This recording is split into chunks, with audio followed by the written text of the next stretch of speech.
네, 오늘 우리가 종려주일을 맞이해서 종려주일에 대한 말씀을 함께 나누고자 합니다. 제목이 첫 종려주일의 생각들인데, 첫 종려주일에 일어났던 그런 생각들과 마음들에 대해서 함께 나누고자 합니다.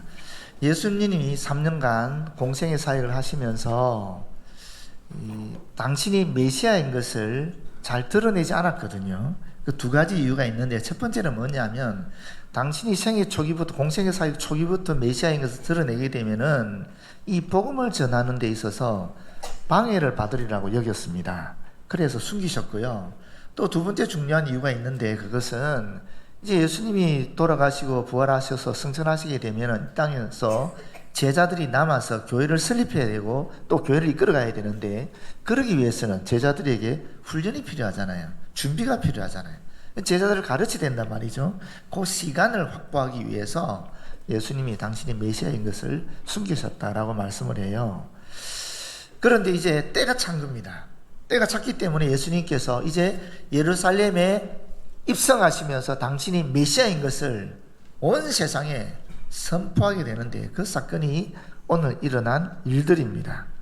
여기 좀 크게 세 가지로 나눠서 좀 보시겠는데요. 첫 번째는 나귀 새끼 주인의 생각과 마음이고요. 두 번째는 무리들, 제자들과 무리들의 생각과 마음을 좀 봤으면 좋겠고, 마지막 세 번째는 물론 그 다음날 일어난 일이긴 하지만 그럼에도 불구하고 이 종려주일의 이 생각들이 연장되어 있는 상황이 계속되는 그런 때서 발생했던 일이기 때문에 그 당시 가졌던 종교 지도자들의 그런 생각과 마음들을 함께 살펴보고자 합니다.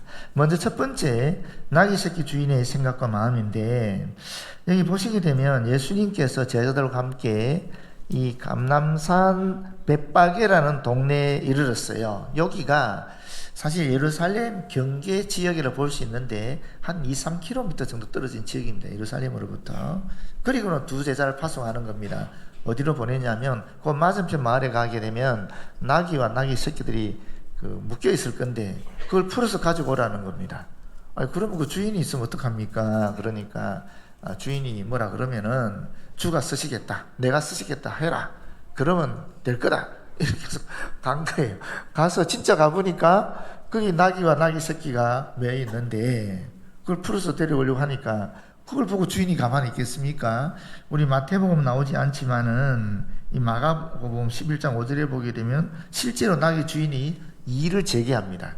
그리고 나귀 주인도 사실 한 사람이 아니고 여러 사람으로 되어 있어요. 복수형으로 되어 있으니까. 근데 하여튼 이 문제를 제기하는데 그때 어떻게 물어보느냐면, 나귀 새끼를 풀어서 무엇하려 하느냐? 너 나귀 새끼 왜 데려가느냐? 너 거 아니잖아. 왜 데려가? 이런 얘기죠. 그때 제자들이 예수님이 하신 말씀대로 주가 쓰시겠다 라고 얘기해요. 이 주라는 말이 웃기지 않습니까? 지금 분명히 나귀 주인들이 있는 겁니다. 그럼 예수님이 주인이 쓰시겠다 이렇게 얘기하는 거예요. 그럼 예수님이 주인이에요? 나귀 새끼가 주인이 그 주인입니까? 분명히 이거 나귀 새끼 주인인 거죠. 그럼 법적으로나 세상적으로나 상식적으로나 이게 이치에 맞는 거죠. 그런데 예수님이 주가 쓰시겠다라고 얘기하는 이 주라는 말이 뭐냐면은 나귀 새끼의 주인이라는 뜻이에요. 그 주인, 정관사가 들어가서 그 주인이라는 뜻입니다. 그럼 이게 무슨 말이냐면은 우리가 볼 때는 이 나귀 새끼 주인들이 따로 있는데 실제로 그 주인은 예수님이시다 이 얘기거든요. 다시 말하면 우리가 흔히 아는 청직에 대한 이야기입니다. 청직. 아시다시피 우리의 생명이라든지 우리의 물질이라든지 우리의 자녀라든지 우리가 가진 모든 것이 다 우리가 주님의 것이라고 고백하고 있지 않습니까?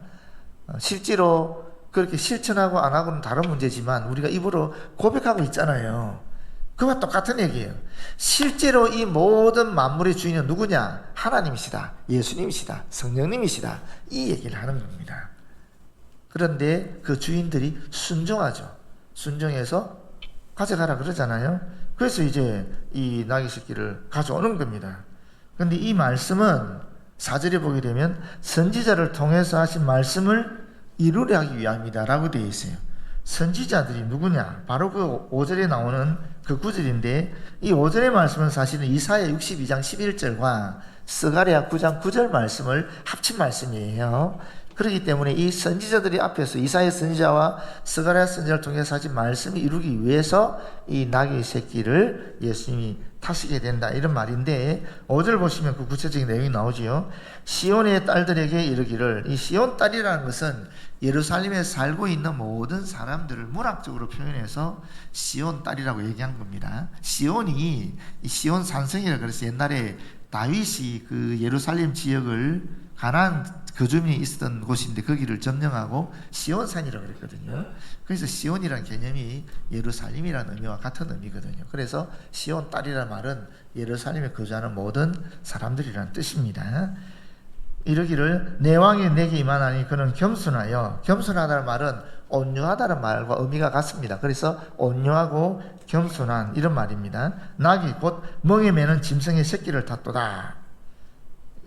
이게 예언에 되어 있던 말씀이죠. 이 예언이 이제 예수님을 통해서 이루어지는데, 예수님이 왜 이렇게 이 멍에 매는 짐승의 새끼를 타야만 했는가?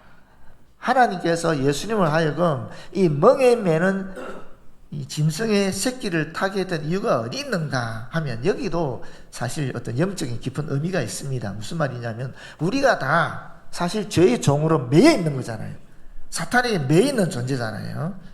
지금 묶여 있는 거예요. 우리가 죄에 묶여 있는데 예수님이 그걸 푸시는 거죠. 풀어서 그 다음에 예수님이 타시게 되는 거죠. 예수님이 사용하는 그런 백성이 된다, 하나님 아들 딸이 된다는 의미가 첫 번째고, 두 번째는 뭐냐면 또 이 예수님이 지금 이 나귀를 타고 가시지 않습니까? 타고 가시는 의미가 있죠, 따로. 그게 뭡니까? 뭘 연상할 수 있겠어요? 예수님이 이 나귀가 예수님이라고 생각해 보면은 지금 뭘 메고 가는 모습이지 않습니까? 십자가를 메고 골고다로 올라가는 그 예수님의 모습이 또한 이와 같이 상징적으로 묘사된다라고 볼 수 있는 겁니다. 그래서 여기는 두 가지 의미가 있는 거죠.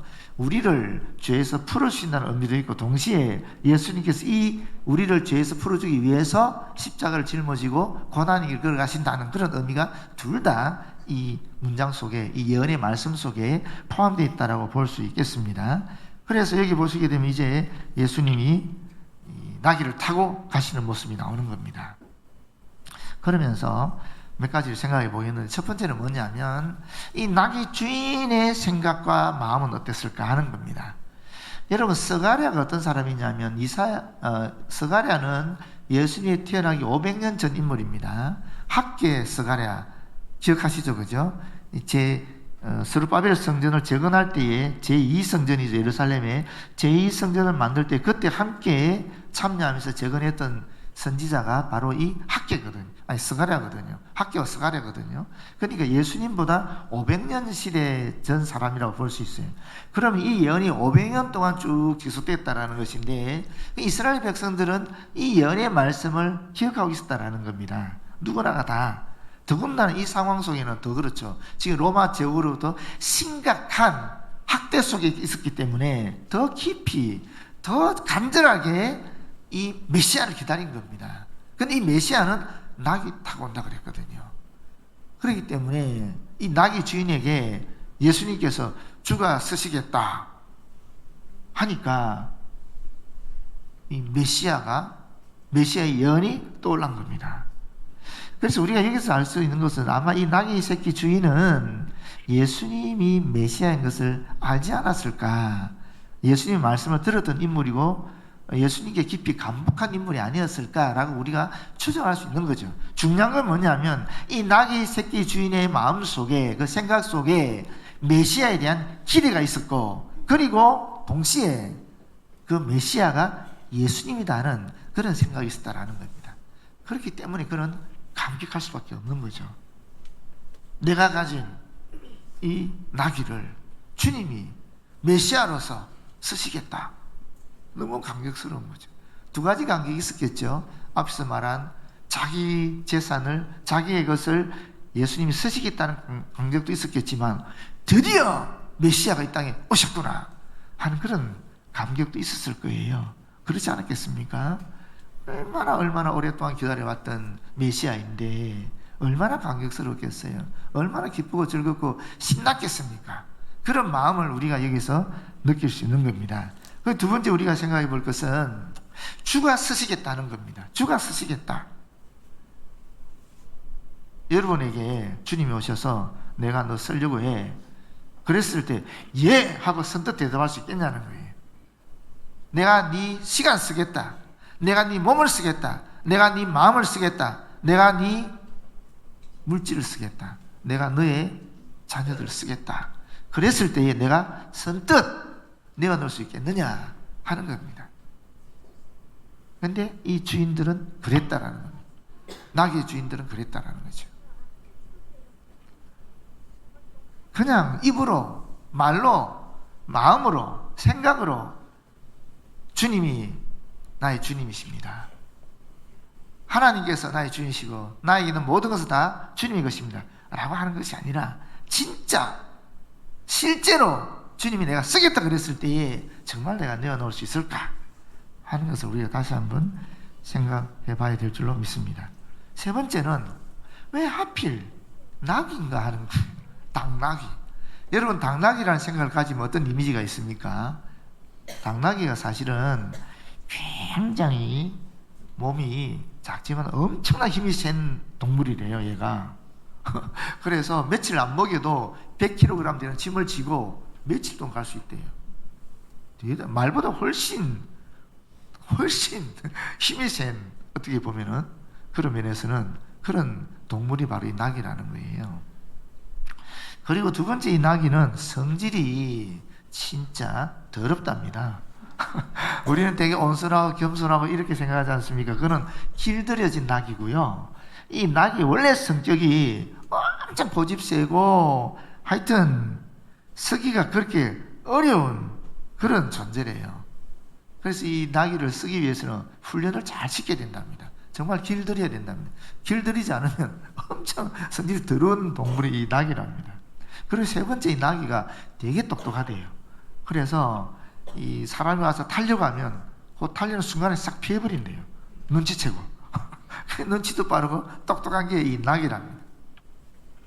그런데 여러분 예수님께서 나귀를 타셨단 말이에요. 그것도 한 번도 사람을 태우지 않은 그런 낙입니다. 그럼 훈련되지 않았다는 거잖아요. 길들이지 않았다는 거예요. 그때 예수님이 딱 탔는데 얘가 싹 피해버리면 어떻게 되겠습니까? 시체말로 정말 쪽팔리는 거죠. 그렇지 않겠습니까? 그런데 물론 예수님이 권위가 있으니까 나귀가 순종해서 예수님이 탔겠지만 하여튼 그런 나귀를 타셨다라는 겁니다. 여러분 우리가 종종 이런 얘기 하거든요. 주님 저는 아직 준비가 되지 않았습니다. 저는 아직 길들이지 않았습니다. 저는 아직 훈련되지 않았습니다.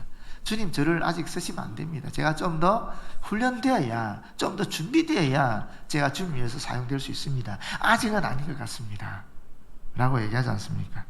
성질 더럽죠. 고집 세지요. 말 안 듣지요. 자기 뜻대로 하고 순종 잘 안 하는 나귀 같은 사람이 바로 저와 여러분인 거죠. 그런데 주님은 그런 저와 여러분을 나귀 같은 존재를 사용하신다라는 거예요. 어쩌면, 어떻게 하면? 순종하면. 아무리 내가 성질 더럽고 아무리 고집 세고 아무리 내가 말 안 듣는다 할지라도 그냥 주님이 사용했다 그랬을 때 그냥 순종하면 나를 정말 엄청나게 위대하게 멋지게 사용하신다라는 겁니다. 그런 사람들이 있었죠. 베드로가 그랬고 바울이 그랬죠. 베드로 보십시오. 진짜 고집불통 아닙니까? 바울 장난 아니잖아요. 근데 주님이 쓰시니까, 그런 존재를 쓰시니까 엄청난 일을 하게 되는 겁니다. 여기 앉아 계신 여러분들을 하나님이 사용하기에 힘들어하는 분이 하나도 없습니다. 누구나 다 사용할 수 있는 귀한 존재들이라는 겁니다. 나는 준비 덜 되었습니다. 나는 약합니다. 나는 주님 말씀도 잘 몰라요. 주님에 대한 경험도, 만남의 경험도 별로 없어요. 나는 성경 지식도 부족해요. 천만의 말씀입니다. 있는 그대로 그냥 주님이 쓰시는 겁니다. 다 쓰실 수 있는 귀한 그릇들이 바로 저와 여러분이라는 것입니다. 자, 그러면 제자들과 무리들의 생각을 좀 보겠습니다. 제자들은 어떻습니까? 그대로 순종해서 7절에 보게 되면 나귀와 나귀 새끼를 끌고 와서 자기들의 겉옷을 그 위에 얹음에 예수께서 그 위에 타셨다라고 되어 있습니다. 여러분, 일반적으로 왕을 영접하거나 왕이 저기 위에서 말에 타게 될 때에 그때 백성들이 행하는 최고의 존경의 표시가 자기들 겉옷을 올리는 겁니다. 또는 길에 까는 겁니다. 제자들은 지금 예수님을 왕으로서 메시아로서 최대한의 존경의 표현을 하고 있는 것입니다. 그들의 생각은 어땠습니까? 이제 드디어 예수님이 왕으로 옹립되는 거구나. 이제 드디어 예수님 마음을 잡았구나. 드디어 이제 우리 이스라엘은 로마의 제국으로부터 독립될 수 있겠구나. 해방될 수 있겠구나. 이제 드디어 예수님은 왕이 되시고 우리들은 장관들이 되어서 이 이스라엘 땅을 다스릴 수 있겠구나. 그런 기대 하지 않았겠습니까? 얼마나 또 신났겠어요. 드디어 고생 끝. 행복이 왔구나. 이제 기쁨의 시간이 도래했구나. 그러지 않았겠습니까? 그런데 무리들의 생각도 똑같습니다. 8절을 보게 되면 무리의 대다수는 그들의 겉옷을 길에 펴고 다른 이들은 나뭇가지를 베어 길에 펴고, 이거는 무리의 대부분 사람들이 예수님이 제자를 하는 모습을 보고 따라하는 것인데, 근데 대다수의 사람들은 겉옷을 펴서 길에 깔고, 또 어떤 사람들은 종려나무 가지를 베어가지고 밑에 길에 펴기도 하고 또 흔들기도 하고 이랬다는 것인데, 이거는 똑같습니다. 왕이나 지휘관이 전쟁에서 승리해서 오게 되면 그때 이 사람들이 그 전쟁에서 승리한 사람들을 환호할 때 하는 표현 양식이 이랬다는 겁니다. 이게 마카비상이라는 외경이 있는데 거기 보면 이 내용이 그대로 나오거든요. 마카비라는 사람이 사실 이스라엘이 식민지에 있을 때 마카비 혁명을 일으켜서 독립을 쟁취하는 그런 사람이에요. 그 유다 가문인데 제사장 가문이거든. 이 사람이 하여튼 독립을 쟁취해요. 그래서 하스모니안이라는 왕조를, 독립 왕조를 잠깐 만듭니다. 물론 다시 멸망하게 되었지만은, 그때 마카비가 이 수리아 사람들과 전쟁을 쳐서 이기고 왔었을 때에 이 예루살렘 성에 입성하거든, 말을 타고. 그때 이 똑같은 모습을 보여주고 있어요. 그래서 이 당시 이스라엘 관습에는 이렇게 승리한 지휘관이 오게 되면 이와 같이 했다라는 거예요. 그러니까 예수님을 지금 어떻게 대우하는 겁니까? 무리들이 왕으로서 대우하는 겁니다. 그리고 승리자로 대우하고 있는 겁니다. 개선 환영을 하고 있는 거니까. 그러니까 보십시오. 수백 년 동안, 500년 이상이죠. 수백 년 동안 지금 독립하지 못하고 억압받고 학대당하던 이 백성들이 그렇게 기다려왔던 이제 메시아, 우리의 지도자, 우리를 해방시켜줄 그런 왕이 왔다. 그랬을 때는 미치지 않겠습니까? 우리는 35년 정도 이 식민지하에 있었음에도 불구하고 해방되었을 때 난리도 아니었다 그러거든요. 너무너무 신이 나가지고 뭐 사건 사고가 없었대요.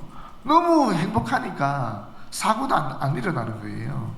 그런데 수백 년 동안 500년 이상을 식민지배 치하에 있다가 이제 드디어 자기들 해방시킬 왕이 나타났으니까 얼마나 감격스럽겠습니까? 그러니까 이렇게 하는 거죠. 앞에서 가고 뒤에서 따르는 무리가 소리 높이 이르되 호산나, 다윗의 자손이야. 메시아란 말이죠. 찬송하리다, 주의 이름 오시니요. 이것도 메시아는 말 아닙니까? 가장 높은 곳에서 호산나 하더라. 호산나라는 뜻이 뭡니까? 호산나라는 말은 내가 간구하오니 우리를 구원하소서, 그런 뜻입니다. 길게 얘기하면, 그냥 간단히 말하면 지금 구원하소서, 이런 말이에요. 구원하소서. 이렇게 외치니까 온 예루살렘 성이 소동했다라고 되어 있습니다. 소동하다, 지진으로 인해서 땅이 흔들리는 것을 묘사하는 단어를 쓰고 있습니다. 그러니까 난리도 아닌 거죠. 뭐 예루살렘 성에는 예루살렘 거주민만 있는 것이 아니죠. 이때는 6월절 절기를 맞이해서 디아스포라 유대인들이 왕창 왔잖아요. 이게 학자들마다 좀 해석이 다르긴 한데, 어떤 사람은 거의 한 300만이 모였다고 해요. 300만. 어떤 분들은 그 300만이 도저히 거기 있을 수 없다, 그러니까 기껏해야 30만 명 모였습니다. 이렇게 얘기하기도 합니다. 워낙 고대 세계의 얘기이기 때문에 이게 뭐 2000년 전의 얘기잖아요. 그러니까 우리가 정확하게 숫자 계산하기는 어렵지만 하여튼 예루살렘에 가득 사람이 찼다라는 겁니다.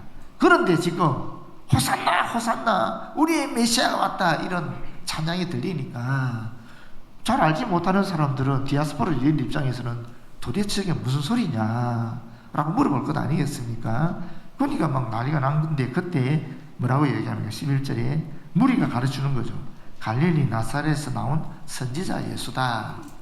이게 무슨 답이 되냐 싶죠. 선지자가 한둘입니까? 이사야도 선지자고 엘리야도 선지자고 예레미야도 선지자고 뭐 다니엘을 비롯해 수많은 선지자가 있는데 그 선지자 예수다 그게 무슨 의미가 있느냐라고 보시기 쉬운데 이게 우리말에 이렇게 되어 있지만 이 정확한 의미는 그런 뜻이 아닙니다.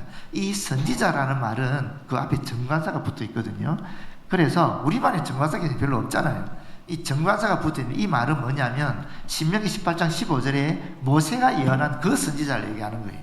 모세가 뭐라고 얘기했습니까? 나와 같은 선지자가 나온다 그랬거든요. 모세가 무슨 일을 했습니까? 이스라엘 백성을 애굽에서 출애굽시켰잖아요. 노예 상태에서 해방시켰지 않습니까? 이런 해방자라는 거예요. 해방자, 모세와 같은 해방자가 바로 예수다 이런 얘기예요. 다시 말은 메시아다 이런 말이죠. 무리들이 지금 예수님을 메시아라고 우리가 그렇게 기다려왔던 그 메시아라고 모세와 같이 우리를 해방시킬 메시아라고 디아스포라 유대인들이 소개하고 있는 겁니다. 여러분 이때 그 관계가 말할 필요가 없을 거예요. 그렇지 않겠습니까? 신나서 얘기하는 겁니다. 드디어 우리 해방자가 나타나서 우리 메시아가 나타나서 이제 우리는 자유로운 나라를 만들 수 있을 거야. 이제는 세계 만방에 하나님 빛을 던진 그런 위대한 나라를 만들 수 있을 거야 하면서 막 디아스포라 유대인들에게까지 막 얘기해 주는 겁니다. 그런데 며칠 지나지 않아서 제자들은 예수님 버리고 도망쳤고 이 무리들은 어떻게 했습니까? 메시아라고 우리의 해방자라고 하나님을 찬양합니다. 우리를 구원하소서 이렇게 찬양했던 그 무리들 며칠 되지 않아서 일, 월, 화, 수, 목, 금 일주일도 안 돼서 무슨 일을 합니까? 저 사람을 죽이라고 저 사람을 죽이라고 저 예수를 죽이라고 그렇게 얘기하지 않습니까? 자기들이 그렇게 기대했던 메시아가 정치적인 해방을 주는 것이 아니라 영원한 영혼의 해방을 주는 그런 존재로 드러났을 때 굉장한 배신감을 느꼈고 그것이 오히려 예수님을 적대하면서 예수님을 죽기까지 했다 하는 이야기입니다. 폭도로 변했다라는 거죠. 여러분 저와 여러분 어떻습니까?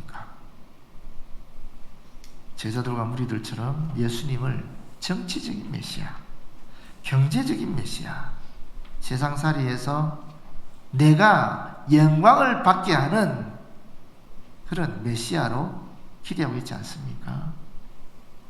사실 예수님이 그런 면도 있지요. 우리로 하여금 마음의 평화도 주고 경제적 어려움에서 회피할 수 있는 길도 열어주시고 우리가 이 땅에 살아갈 수 있는 행복도 주시는 분입니다만은 아직까지 그런 생각을 하면 되겠습니까? 여러분 예수 믿는 게 한두 해도 아닌데 처음 예수 믿을 때야 그런 거 갖고 믿지요.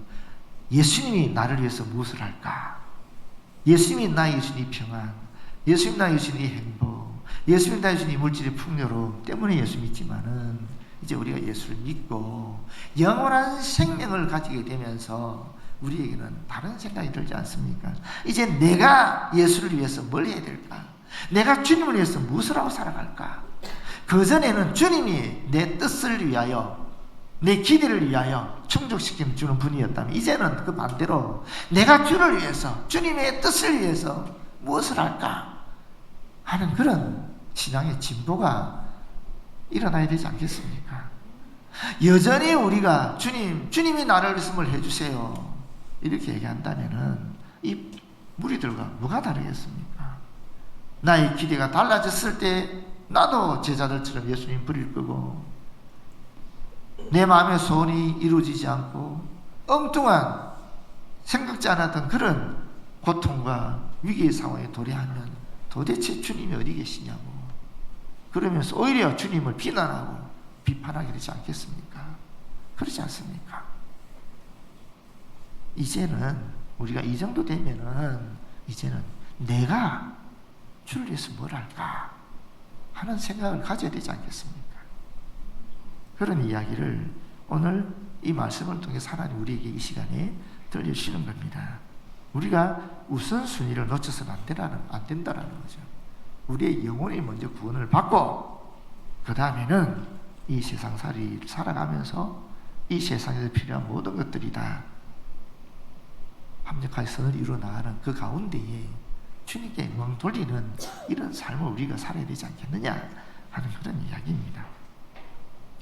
세 번째 마지막으로 이 유대 종교 지도자들의 생각인데 사실 엄밀하게 따지면 12절 이하의 이 말씀 예루살렘 성전을 숙정하고 또 병자를 고치고 하는 것은 종료주일 그날 일어난 일은 아닙니다.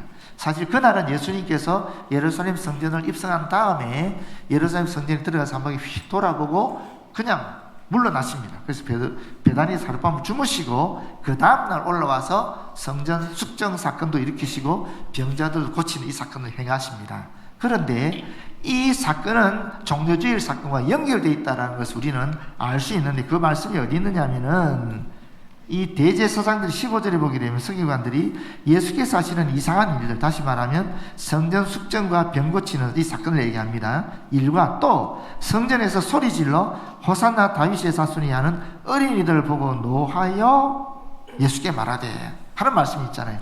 호산나는 어제 있었던 일이거든요. 근데 여전히 아이들이 성전에서 뛰어놀면서 호산나 호산나 이렇게 얘기하고 있다라는 거예요.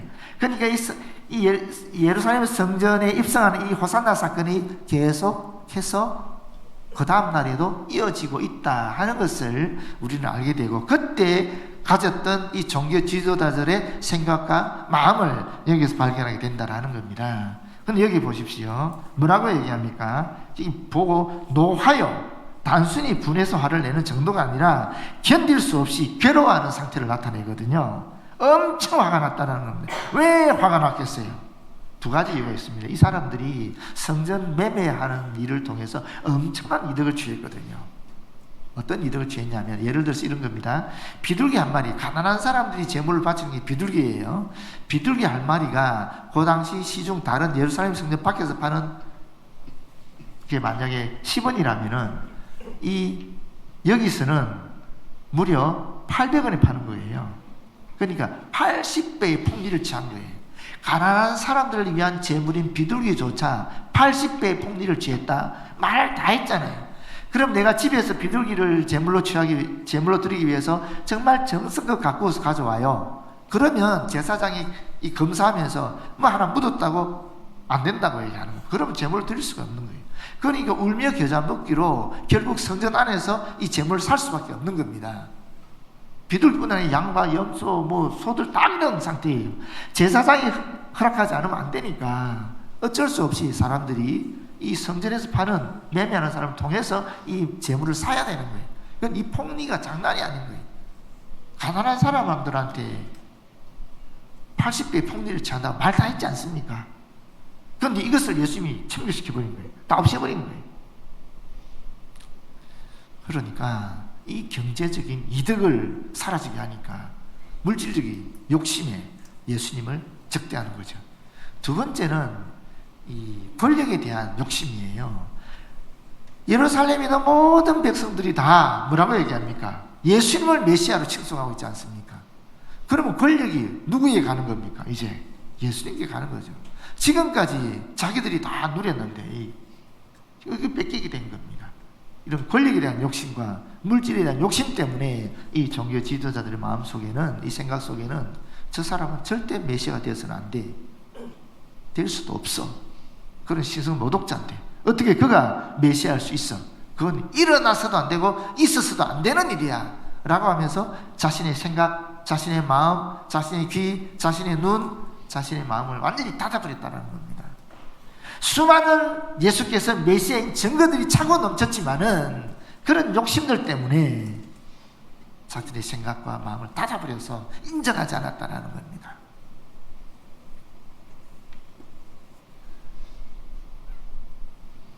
우리가 그럴 수 있는 거죠. 우리도 물질의 욕심에 눈이 멀면 우리가 가지고 있는 이 지금 내가 누리고 있는 요 상태를 깨지 않기 위해서 내 행복을 지속시키기 위해서 하나님 주시는 명령을 내가 안 들을 수 있는 거죠. 거부할 수 있는 거죠. 귀도 막고 눈도 막고 마음도 막을 수 있다라는 겁니다. 남의 일이 아닌 겁니다. 주님은 분명히 나한테 말씀하시는 겁니다. 내가 쓰겠다라고 했을 때 내 물질의 욕심 때문에 내가 누리는 이 행복이 깨지지 않기 위해서 얼마든지 우리가 이 주님의 음성에 귀를 막을 수 있다 하는 얘기를 하는 겁니다. 남의 얘기가 아니라는 겁니다. 결론적으로 저와 여러분이 낙의 주인이 되었으면 참 좋겠습니다. 언제든지 주님 준비되어 있습니다. 주님 쓰실 때 원하시면 언제든지 쓰십시오. 제 시간이라도 제 몸이라도 부족한 제 능력이라도 제 물질이라도 우리 아이들이라도 언제든지 주님 필요하시면 쓰십시오. 다 주님의 것입니다. 이를 위해서 지금까지 제가 준비해왔습니다.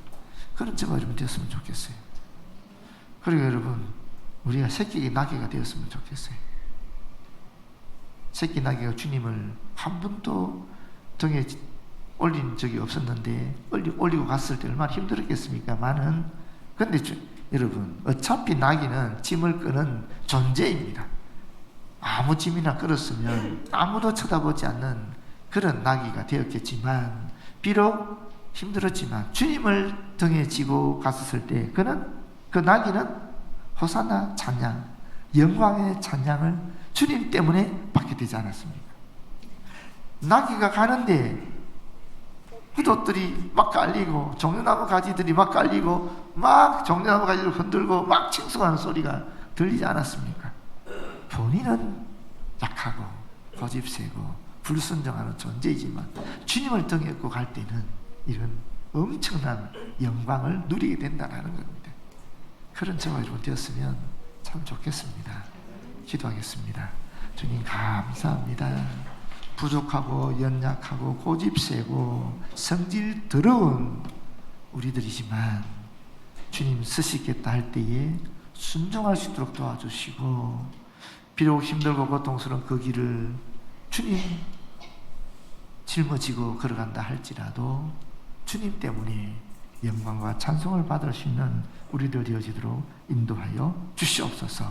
예수님 이름으로 기도드립니다.